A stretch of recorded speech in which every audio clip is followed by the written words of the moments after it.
اللہ کے محبوب علیہ السلام ایک دن مدینے سے گزر رہے تھے تو ایک شخص جس کا نام تھا سوا، تو وہ گھوڑا لیے جا رہا تھا، حضور کو پسند آ گیا، اس سے کہا کہ یہ بیچتے ہو؟ اس نے کہا بیچتا ہوں۔ کتنے کا؟ اتنے کا۔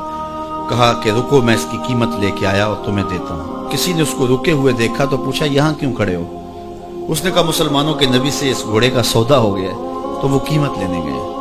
اس نے کہا مجھے زیادہ پیسوں سے دے دو، تو اس نے کہا میں تو یاد سودا کر چکا ہوں۔ اس نے کہا کہ کوئی گواہ تھا؟ کہا نہیں۔ کہا مکر جانا۔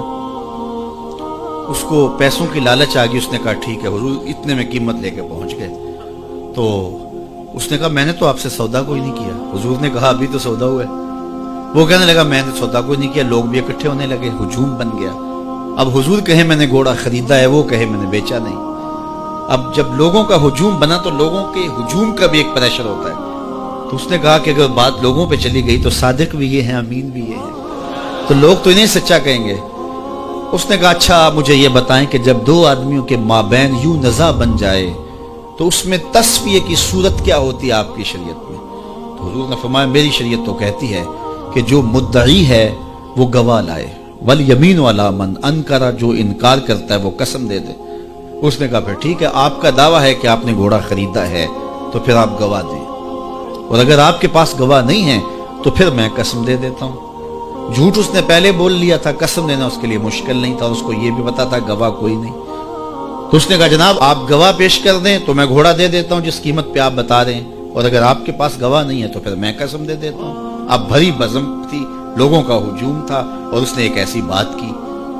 قبل اس سے کہ کچھ دیر گزرتی، حضرت حذیفہ بن یمان الانصاری رضی اللہ تعالیٰ عنہ آگے بڑھے اور کہا کہ گواہی مانگتا ہے؟ اس نے کہا جی میں گواہی مانگتا ہوں۔ تو کہا میں گواہی دیتا ہوں، جتنے میں حضور نے بتایا اتنے میں سودا ہوا ہے اور حضور نے گھوڑا خریدا ہے۔ اس نے کہا جی ٹھیک ہے میرا مطالبہ پورا ہو گیا، گواہی چاہیے تھی، درکار تھی، گواہی مل گئی۔ تو اس نے گھوڑا دے دیا اور قیمت اس نے لے لی۔ قیمت اس نے اپنی مرضی کی گھوڑے کے مطابق ہی لی تھی، وہ تو زیادہ پیسوں کے لالچ میں مکرا تھا۔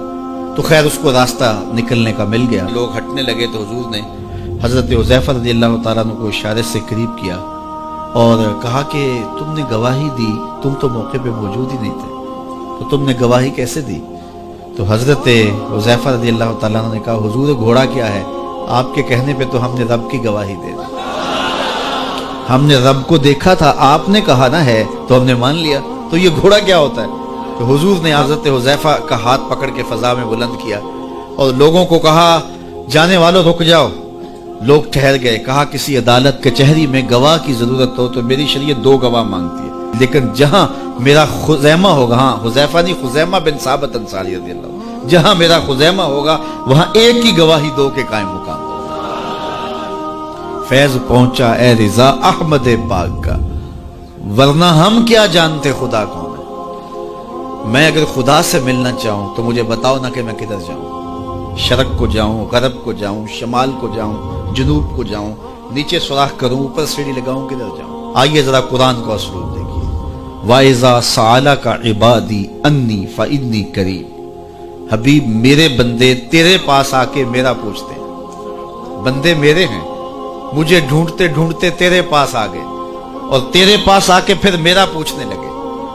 فَإِنِّي قریب، ان آنے والوں کو بتلا دیجئے کہ میں دور نہیں ہوں، نیڑے ہوں۔ فا تعقیبیہ کے بعد علماء تفسیر نے لکھا کہ کل مقدر ہے، یہاں کل ماننا پڑے گا۔ فَإِنِّي قریب اے فَقُلْ إِنِّي قریب، ان کو کہہ دیجئے کہ وہ دور نہیں، آگے ہو تو مل جائے گا۔ یہ ہے ترجمہ کل کے مقدر ماننے سے۔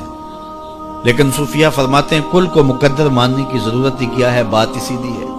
حبیب میرے بندے مجھے ڈھونڈتے ڈھونڈتے تیرے تک آ گئے، تو محبوب جب تیرے تک آ گئے میں پھر بھی دور ہوں۔ میرے بندے جب مجھے ڈھونڈتے ڈھونڈتے تیرے تک جو آ گئے تو محبوب تیرے تک آگے ہیں تو میرے تک آگے۔